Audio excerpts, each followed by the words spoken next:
Today on the Trent Out Loud podcast. Jamie Foxx is blaming Diddy for being in the hospital, and he says that he was the one who called the feds on Diddy? What? Request for immediate release pending decision on bail motion by third judge panel is denied. In other words, Diddy ain't getting out of jail, y'all. What up? It's your boy, Trent Out Loud, and I'm back with another episode. All right, it's Friday morning, my favorite day of the week. Y'all know how I get down. The weekend is here, but before the weekend starts, I got a good show set up for you guys today. All right, I got a bunch of lead stories. We're going to talk about Jamie Foxx blaming Diddy for his hospitalization and saying that he was the one who called the feds on Diddy. Then in our second lead story, we're going to talk about Diddy's legal team blaming the feds for leaking his tape to CNN. Our third lead story, we're going to talk about Jermaine Dupri commenting on Diddy's case. Fourth lead story, Jodeci member wrapped up in a new Diddy case. Fifth lead story, Sara Stokes from Making the Band's daughter comments on her mother and Diddy. And then we are going to wrap up lead stories with talking about Diddy's new trial date, which is set for May the 5th. Oh, and actually also too in lead stories, we're going to talk about Chris Brown. He has a new victim that has come forward.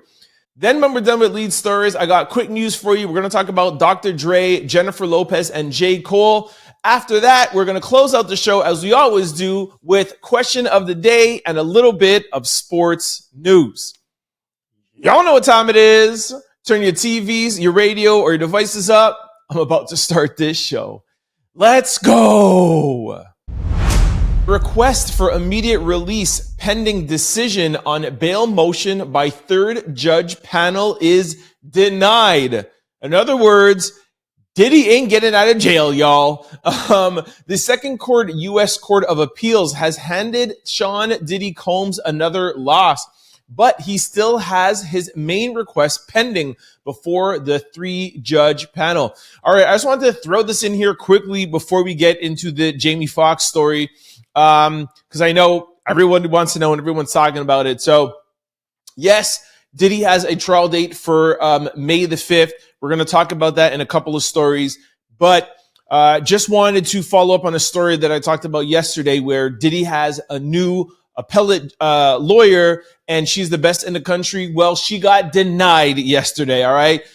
Diddy will not see the light of day. He'll stay in jail through Christmas, New Year's, until at least May the 5th. Again, I don't know if I said this, but shout out to Megan. She just sent me this. I'm going to post up the official letter here on my YouTube and Spotify for you guys to see it. But Diddy will be in jail indefinitely. She also did right there that he still does have one more appeal by a three-judge panel, but she doesn't think that it's likely that he's going to get out. There was a big deal made of this because of this new appellate lawyer who was the best in the country. That's the reason why it was even speculative that he may be getting out. But he was denied yesterday. They also said something about the prosecution said that the case will take close to 3 weeks to present on the prosecution side. The defense said that their case will take at least 1 week. So from what we know now, if there's no changes, the Diddy case should take around 1 month. So from May the 5th till June the 5th, if what they're saying holds up, will take around that time. So Diddy will be in jail at least minimum until June the 5th. Again, like I said, there is one little glimmer of hope left. He has one more appeal. We'll follow up on that. I don't know when it's going to happen. I'm sure it's sometime next week. Megan will let us know. We will find out if he does get out. But this is the third time that he's been denied. There's no way that he's going to come out. So from what we know, Diddy is staying in jail. All right. Okay, let's go over now to our first lead story. Jamie Foxx accusing Diddy of putting him in the hospital and Jamie calling the feds on Diddy. This is a wild story. Make sure y'all stay tuned. Let's go to the Jamie Foxx story. Jamie Foxx reported Diddy to the FBI after Diddy tried to take his life. All right, before I read a little bit of this article to you, I just want to preface this with saying that this is not, this story hasn't hit like any major sort of news yet. This is kind of like rumbling on the internet. We don't know if it's part of a comedy sketch or part truth, but there is a video that I want to get into it. But I just want to just preface this because I know some people, hear headlines and just run with it. But stick with it. We don't know if this is rumor or true. Okay. So according to Jamie Foxx's upcoming Netflix special, what had happened was he claims that Diddy was allegedly involved in his mysterious illness that almost claimed his life. So he called the FBI on him. Is this all part of the show, or is there more to the story?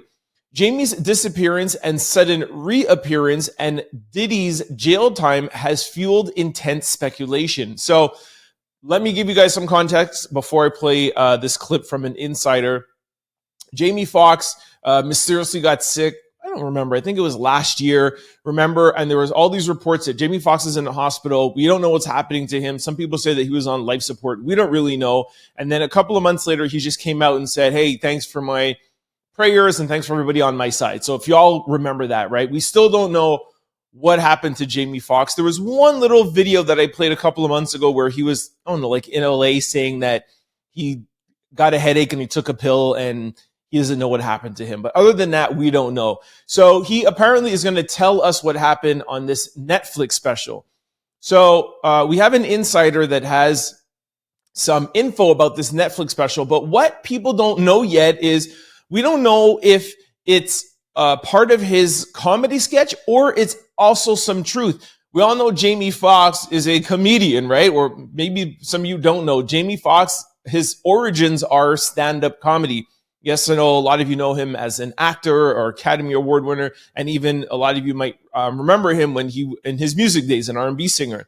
But at the end of the day, this Netflix special is going to be a comedy special, but part truth because he's going to tell us what happened to him. So I'm going to play this clip from an insider, and then we'll talk a little bit more details on the other side. Take a listen. There was also this allegation floating around that Diddy was the reason why Jamie Foxx got in the hospital. What's the details that you understood what took place? For the industry insiders, Diddy had did that to him. He caught Jamie filming, allegedly. They told Jamie to chill. He didn't chill, and allegedly Diddy and his security beat Jamie ass, and that's why Jamie was in the hospital. Then there's the thing where they saying that they gave him some type of pill or something that knocked him out, but it all was alleged connected back to Diddy. Jamie Foxx states in the special that Diddy was responsible for what happened to him, and he is the one that called the FBI on him. So, like I said, just want to say it again. This is in the rumor mill. We don't know how true this is, but it does lead to the speculation of why Jamie Foxx has never said anything about his illness, why nobody in his family, nobody knew about it. Why was it kept such a secret? We don't know. You just heard in that clip where he said that they said allegedly that Diddy caught Jamie filming something. And to give context to that, Jamie Foxx has been known in Hollywood to have similar parties to Diddy, right? We all know that Jamie Foxx is, single. He's fun. He's out there. He has been known to be, very sexual with women. All right. I know a couple of girls that have partied with him in Toronto. All right.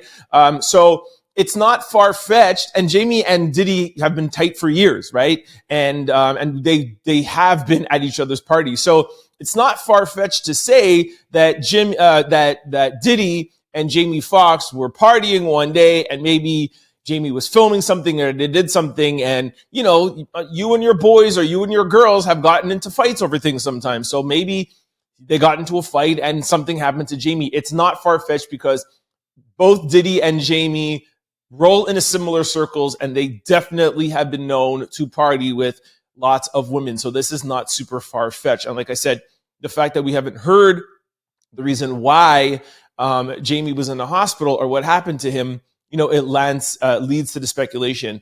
The one part to me that sounds a little bit weird is why would Jamie Foxx announce this during a Netflix special? So it sounds like it could just more lead up to a joke, but I don't know. If it is ends up being true, just remember we heard it first, the Trend Out Loud podcast. But that's the rumor mill. So we'll see if this, picks up a little bit more and gets a little bit more legs. But like I said, it's not very far-fetched. And it's something that I could see happening, okay? All right, so now that we're done with Jamie, let's go over to Diddy's legal team saying that the feds leaked the Cassie tape to CNN. This is one of the things that Diddy's lawyers were trying to get thrown out yesterday in court, all right? Diddy had a big day in court yesterday, so let's touch on that.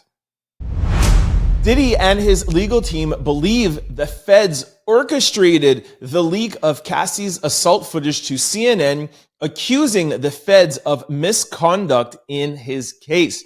In recently obtained legal documents, Diddy attorneys accuse a federal government of misconduct in his criminal case, alleging that they facilitated the release of the Cassie video to CNN. The footage reportedly shows Diddy violently attacking Cassie in the hallway of the luxury Los Angeles hotel during the relationship. The document specifically points the finger at the Department of Homeland Security rather than the U.S. Attorney's Office. That's interesting. Diddy's legal team is requesting an evidentiary hearing to allow the judge to review the case and decide on the necessary corrective measures.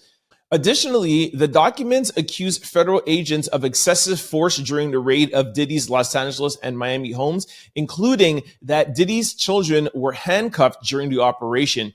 All right, so I hear a lot of people talking about this, and I feel like a lot of people have been getting it wrong, right? Saying that like, well, it's too late. We've already seen all the video. Even on the Breakfast Club, they were talking about that. Charlemagne was mentioning that, we've all seen the tape, and Envy was like, yeah, but in court, if the federal government is doing something wrong, then that tape can no longer be admissible. So Envy was right in saying that. Let me explain a little bit further.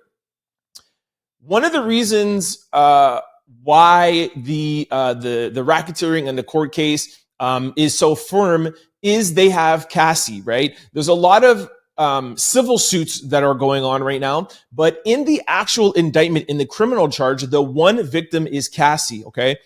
If that tape becomes inadmissible, even if people have seen it, when the judge gives the jury instructions and the prosecution is saying, hey, if they point to that tape, if that tape is no longer admissible for misconduct, the jury is no longer allowed to use that in their decision making. Yes, of course, they could keep it in the back of their head. This is not Men in Black. They can't flash them and erase it from their mind, but they're not allowed to use that as a decision to find him guilty. Sort of like a couple of weeks ago when the judge denied him bail, they used that tape as one of the reasons that they didn't want to give Diddy bail is because, hey, we've seen that you're violent. So a judge wouldn't be able, if that tape becomes inadmissible, you won't be able to say, hey, I'm led to believe you're this type of person because of that. And in court, you have to find somebody guilty, there has to be 12 jurors of your peers to find you beyond a reasonable doubt. So if you say, hey, Diddy's a violent person, okay, well, where's your proof? You're not allowed to use that video. How do you make that proof to show that he's a violent person if you're not allowed to use that video? Even though you know it, you're not allowed to use that. So in the court of public opinion, 100%, we know he's violent. We all seen the tape. But in court, beyond a reasonable doubt, if I tell you, you have to put this man away for the rest of his life and you're not allowed to use that as evidence, what is your evidence against him? That is what they're doing. The other thing that they're trying to do, and you see with the handcuffs, is they're trying to get Diddy out on a technicality, right? The same way how Bill Cosby is out on a technicality. If Diddy's defense team can show misconduct, hey, well, why did you leak it? This is evidence. Why did you do this? Well, we know why they did it because they're trying to influence the potential jurors. But if they feel like the government did something wrong, that could potentially sabotage the whole prosecution's case because, hey, government, if you're willing to do this and you're willing to influence future jury, I don't know what else you're willing to do, and I can't believe you, and they could get the case thrown out. I'm not saying that will happen, but these are little technicalities that you can get arrested if the cops don't read you your Miranda rights. If the cops search your car illegally and find a gun, then you don't get charged because the cops didn't do things the cops have to follow in order. That's why they're talking about their son, Diddy's sons being handcuffed. What was the reason for you handcuffing them? If Diddy's team could show proof that the government is acting extra with Diddy or trying to do extra things that are not within his constitutional right, the case could get thrown out. So that's what Diddy's lawyers are trying to do. So that's why you hear about this videotape. All right. All right. So now that is covered, let's move back to another celebrity that's talking about Diddy. Let's talk about Jermaine Dupri. He was on a radio show and somebody asked him to comment on Diddy. He didn't comment, but he had something interesting to say, which I feel like a lot of celebrities, especially people in the music industry, are saying right now. So let's jump over to Jermaine Dupri. Jermaine Dupri calls out trolls claiming he's next amid Diddy allegations. Jermaine Dupri is not in the mood for the Diddy jokes. While he remained quiet on Diddy allegations, he made it clear that he is in no way connected or has done anything in the sort. So I have a little clip. Let's just go right to the clip, and I'll talk about it on the other side. Take a listen to Jermaine Dupri.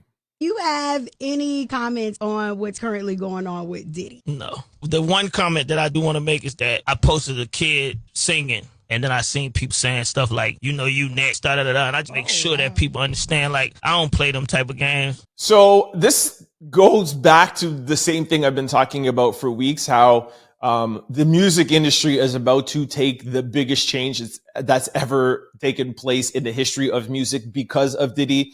And Jermaine Dupri is wrong there. I don't think people are commenting because you posted something with a young person in your video. They're commenting because you and Diddy have been homies for the past 20 years. And Jermaine Dupri, again, not saying that he's done anything wrong or Jamie Foxx has done anything wrong or Jay-Z or anything like that. But again, like what all these lawyers are saying, if you were at Diddy's parties, if you were in these rooms, in these secret rooms, if you know that these girls were being drugged, if you were having sex with them, you are complicit and you probably will be, maybe indicted in some of these cases, right? We hear about celebrities in the background. I just told you yesterday or 2 podcasts ago that Tony Busby has confirmed that there are celebrities presently right now paying off some of the accusers that he has so that their case doesn't go public. Right? That's why they're taking them to civil court. So again, not saying because Jermaine Dupri is a partier and he's known to frequent strip clubs. I mean, he made a song about it almost every day he's going to strip clubs. That's not saying that you're guilty, but the fact that you and Puff rolled together, hung together, videos together, this together, you guys were boys, you know what I'm saying? And you have been seen at many Diddy parties.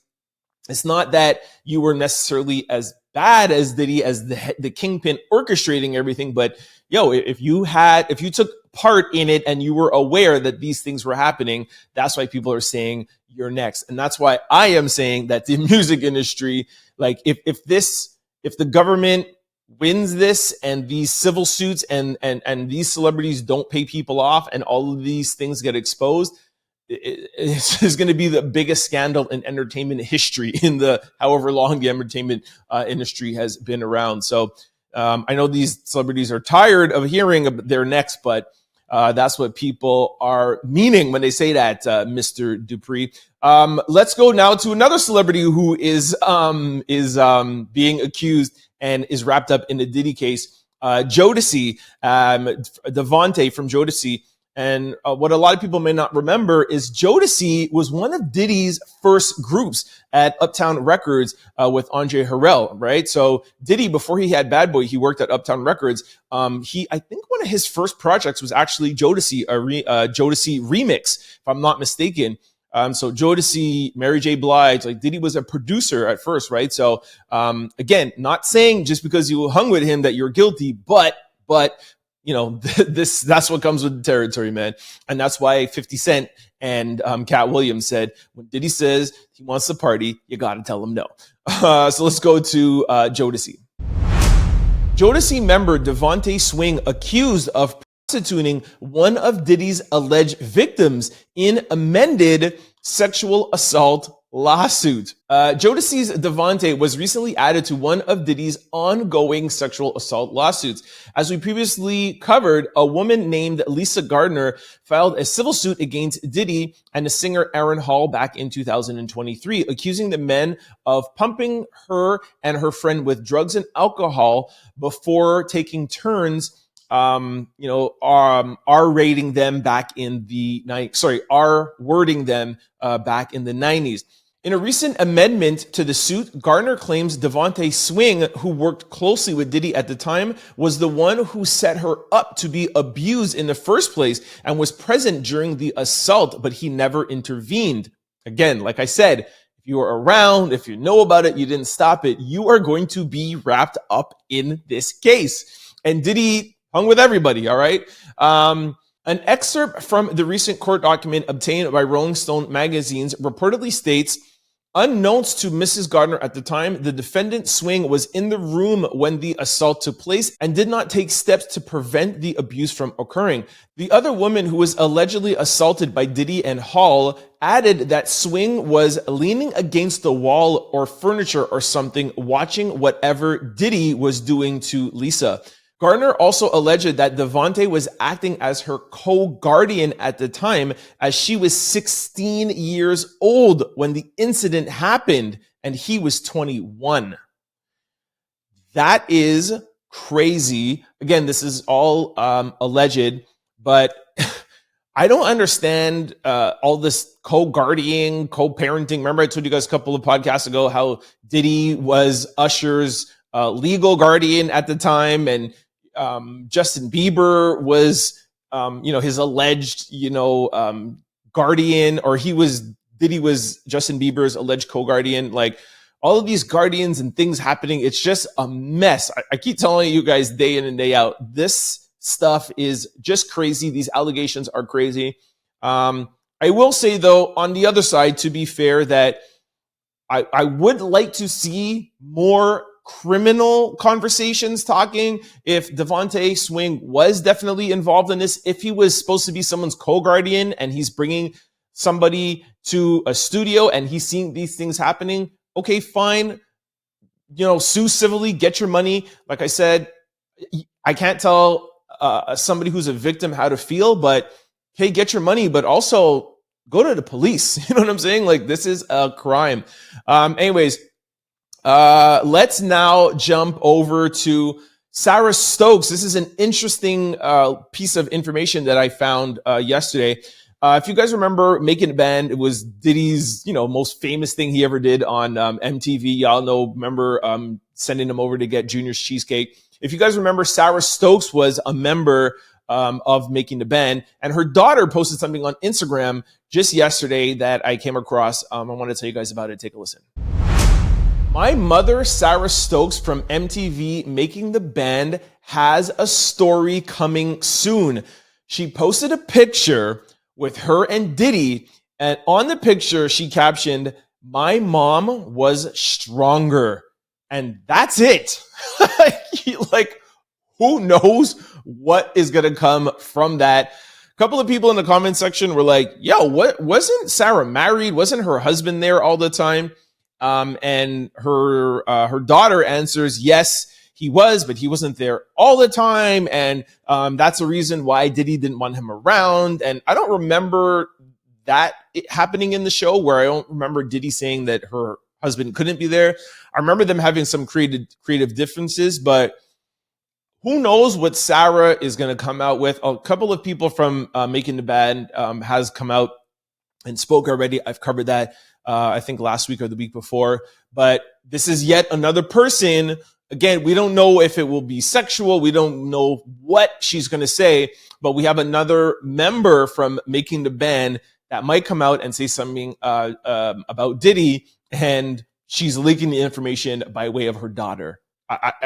Every day, man. I don't know why I keep on getting surprised, but all right. So that was Sara Stokes. All right, so we covered Jamie Foxx, Jermaine Dupri, Jodeci, Sara Stokes.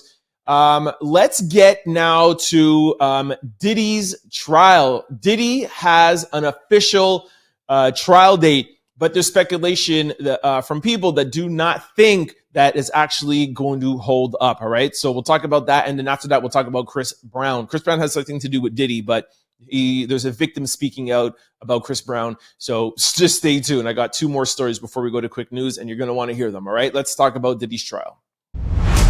Judge gives Diddy a trial date of May the 5th. All right, so there's a little bit more I'm going to read, but I just want to shout out Megan. She was the first one to break this story.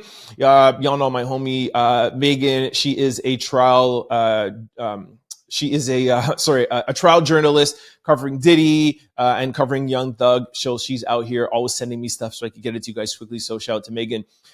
So while Megan reported this, she also wrote and said, "But what are the chances of the trial actually happening May the 5th? She says, "Charges right now leave the door open for a superseding indictment of co-defendants." So I asked her, what the hell does that mean? I said, what does superseding co-defendant mean? And she said that more people can be added. So what that means is that although the trial is set for May the 5th, and again, this is Diddy's lawyers and Diddy saying, we want a speedy trial. We want to get the trial right away. I explained to you guys that yesterday on episode 350 why, so you could go back and watch that on the reasons why he wants a speedy trial and the reasons why the government wants to delay it as much. But what Megan is saying, and a lot of other people are confirming this, is that the fact that the investigation is still ongoing and the date is so close, they could actually bring in new people. So it could happen where the trial just gets pushed back, or it could happen where the trial gets started, but then there's like another trial that will happen after. I don't know exactly the details of that. Megan will know. But could 2 separate trials be going on and one have to hold on? I don't know. But I find it funny because Megan also sent out a little transcript of what happened in court, and Diddy's lawyers have been asking for the most quickest day possible. They're like, we want to go in front of the judge tomorrow. But she also tweeted this out. The judge said, all right, May the 5th, the trial will start, or I can give you April if you want. Diddy's attorney said, no, we'll take May the 5th. There's a lot of discovery. And then the judge says, how long will the government? And it keeps on going on. So I just found that really important to highlight that we've been hearing, let's go. Mr. Combs, he's innocent. We want to take this stand. We want to talk. We want to do everything. Give us a date right now. The judge is like, all right, I'll give you May the 5th. You want April? No, it's all right. Yo, we're good. We're good. There is so much evidence. There's so much tapes. There's so much stuff to go through. Like if you guys ever have watched Suits or any sort of court movie or show, you know that Discovery, when you want to really play like mental games, and they're like, we're going to send you Discovery. They send you like 200-300 boxes of crap. You know what I mean? And there could be like the most important thing could be in like box number 82, but it takes you, 81 boxes to get there. So Diddy's lawyers have a lot to go through. So I don't think that this trial will actually start May the 5th, but we'll see. Like I said to you guys yesterday, there's a lot of mental games, a lot of things that are going on, what that judges do. So we'll see if this will actually start then. Okay.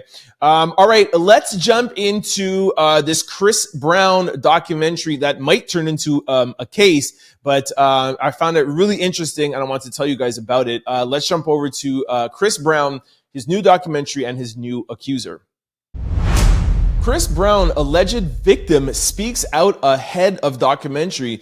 She says, if somebody is lying about you, would you pay to silence that person? That's I don't know how right that question is, but okay. One of Chris Brown's accuser, Liz, is breaking her silence as she prepares for the upcoming documentary, Chris Brown, A History of Violence, which will explore the allegations against the singer. Reposting the documentary trailer on Instagram, Liz wrote, liar, fame seeker, ridiculous. I've heard for years since I've decided to expose what happened to me in 2016. She also continued and wrote, I don't know if I'm physically prepared for everything that might come from my participation in this documentary, but I had no choice but to accept and stay silent. We are all several women. Do you all really think we're all liars? If somebody is lying about you, would you pay for that person to be silent? Again, like I said, that's a hard question to answer for somebody who's famous, right? Liz went on to describe the upcoming documentary as investigative in nature, sharing that it would include new documents and videos from her time with Brown and her legal battle that has not been made public until now. In her 2017 legal battle with Chris Brown, Liz alleged that Chris punched her in the eye and took her phone away because she was trying to take pictures during a private party in his Los Angeles hotel room. Although the police never charged Brown, he denied any wrongdoing, and the two ultimately settled the lawsuit for amount reportedly less than initially disclosed, $70,000. So just to give you guys context, for those of you who didn't see the podcast last week when I told you guys about this, Chris Brown, not Chris Brown, but somebody is making a new documentary about Chris Brown. The same people who did Quiet on Set. It's a big documentary maker. I don't remember the name right now. But this apparently is supposed to be huge. They're going back, they're revisiting Rihanna. I told you guys about Karrueche. And now this new alleged victim, Liz, and now she's speaking out about it. And they are coming for Chris. Rihanna has forgiven him. She said that they were kids, it was young. Karrueche really hasn't spoken out. And, Chris always says, listen, what I did with Rihanna, I was wrong for it. I'm sorry. Just let me live. I just want to move on. But what a lot of people who don't support Chris says is that, okay, we can understand you at 17 or 18 years old. Not understand, but maybe we could forgive you. But apparently this is a something that has been going on for years and nobody else has talked about it. So, something that you do when you're 18 years old, if you go on for the next 10 years, then you have a history of this. So this is apparently what this documentary is going to expose. Whenever somebody says Chris Brown, you always get the people that were like, yo, he was 18, forgive him. And then you get the people that were like, no, he keeps on doing this. He hasn't stopped. So this is what this documentary is going to explain to us. We shall see what is going to happen to Chris Breezy. All right, let's now go over to quick news. I got some good stories in quick news. We're going to talk about Dr. Dre, Jennifer Lopez, and J. Cole dropping his track addressing the beef with Kendrick Lamar and Drake. Let's jump over to quick news right now. Dr. Dre sued for $10 million by divorce therapist alleging unbearable harassment. This is a crazy story. A South Carolina therapist is suing Dr. Dre for at least $10 million with allegations that the rapper subjected him to systematic and malicious barrage of unbearable harassment. According to Rolling Stones, the alleged harassment left Dr. Charles wearing a bulletproof vest and fearing for his life. In a new lawsuit, Dr. Charles alleges that Dr. Dre hired him in 2018 to mend the decade-long broken relationship with his now ex-wife, Nicole Young.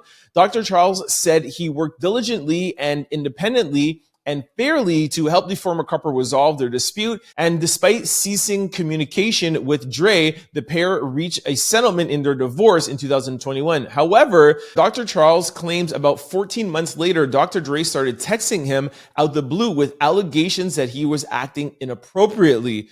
The 21-page lawsuit says that Dre kept on badgering him and he would never stop and sending him messages saying that, hey, you're going to pay for that.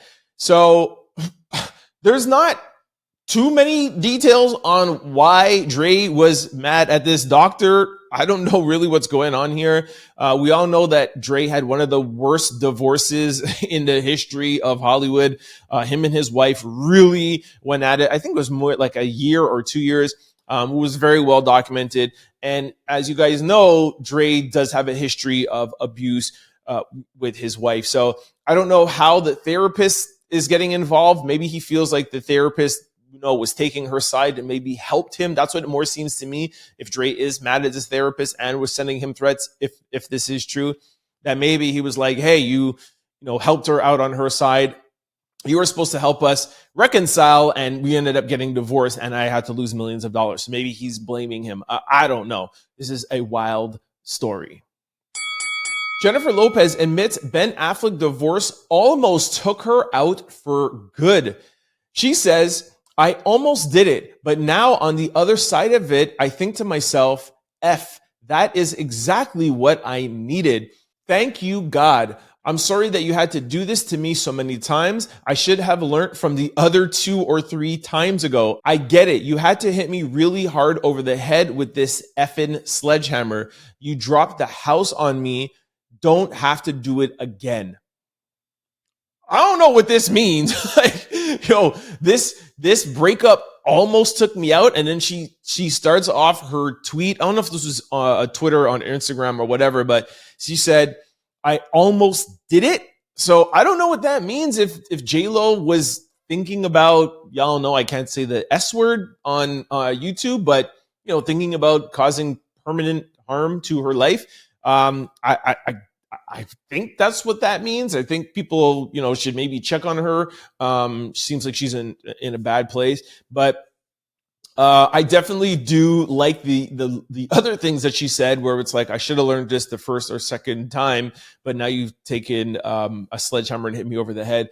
Oprah says that all the time, where it's like, what's the quote where she said, in life, God will give you a whisper, and then he taps you on the shoulder, and then he punches you across the face. And then if you don't listen, he drops the house on you. So, one of the things that, the lesson to there is just listen to the little whisper. So I don't know if she's going for the wrong men. I don't know if it's something with her, but J-Lo definitely needs to take a step back from relationships. I feel like she's addicted to love. You know what I mean? Like she only thinks she's comfortable, when she is in a relationship. And sometimes not everybody's cut out, to be in a relationship. So I hope that she takes a lesson from this, steps back and chills a little bit. All right, let's go now to my boy J. Cole and him addressing Kendrick and Drake. I wish he would not have done this, because now everyone's talking about the battle again. Let's go over to J. Cole. J. Cole releases song addressing Drake and Kendrick rap beef and where he stands. Oh my gosh. Can't believe I'm talking about this beef again. J. Cole dropped a new track. By the way, it's on Instagram only. It's not on DSPs, okay? Where he addresses Drake and Kendrick Lamar rap battle. He also gives advice to Drake in the record and reveals why he removed himself from the situation before it got worse.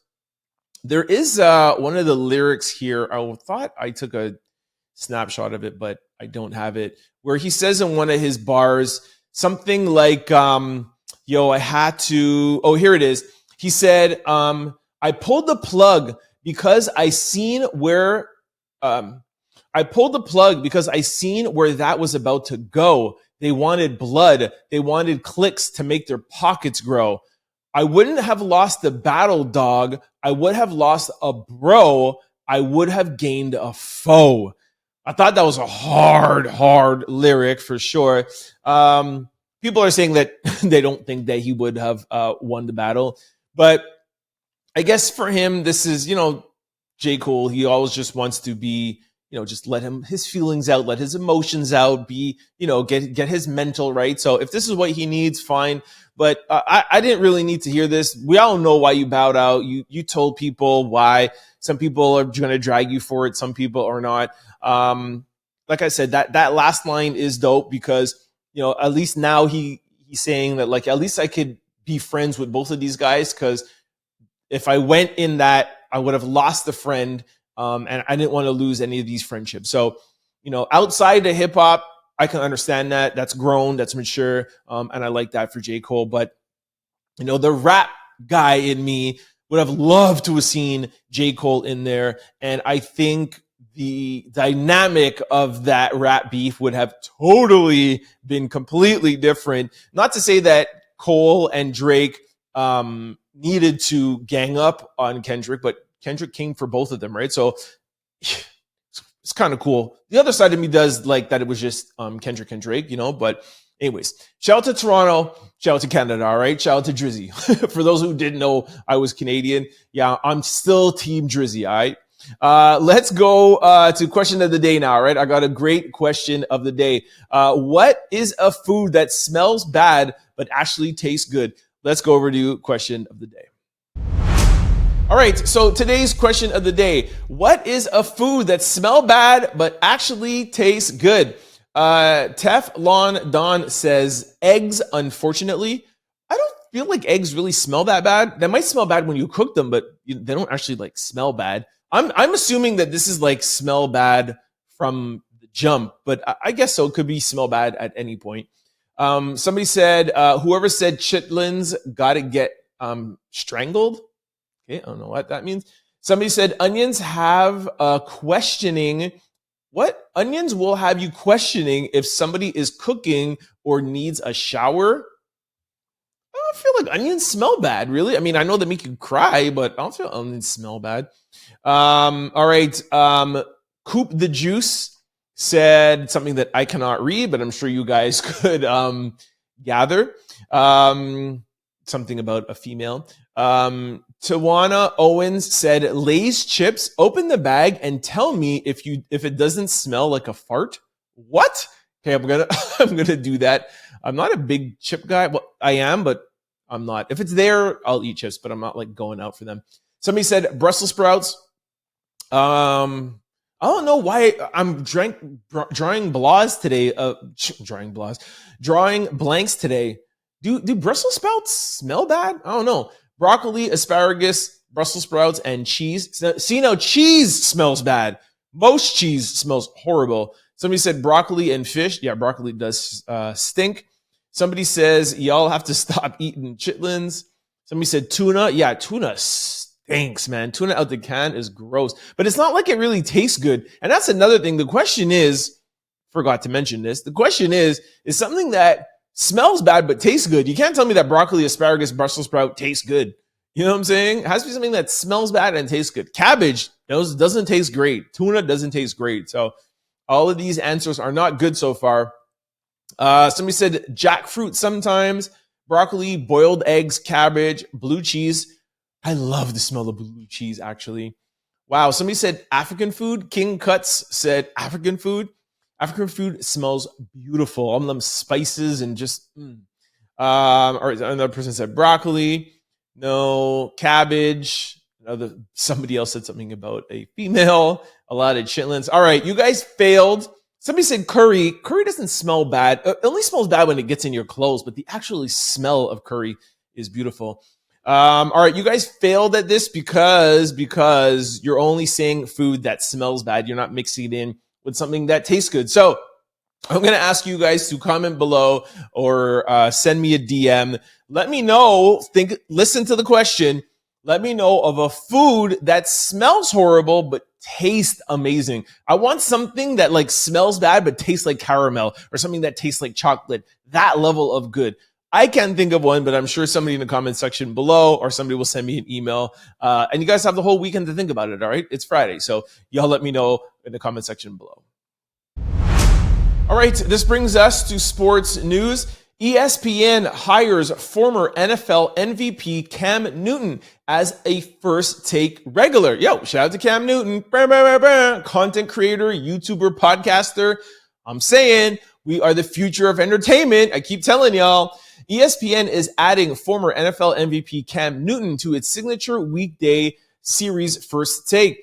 The morning show hosted by Stephen A. Smith and Molly has become a staple of the ESPN lineup during the 10 a.m. to noon hour. Cam Newton, addition to First Take, brings an electrifying presence, enhancing our roster of top-tier personalities, says the VP executive director of the sports show. His dynamic charisma, combined with the high-profile debate alongside Stephen A. Smith, will create compelling must-watch TV for fans. Newton will make his First Take debut Friday, October the 11th. Oh, that's today.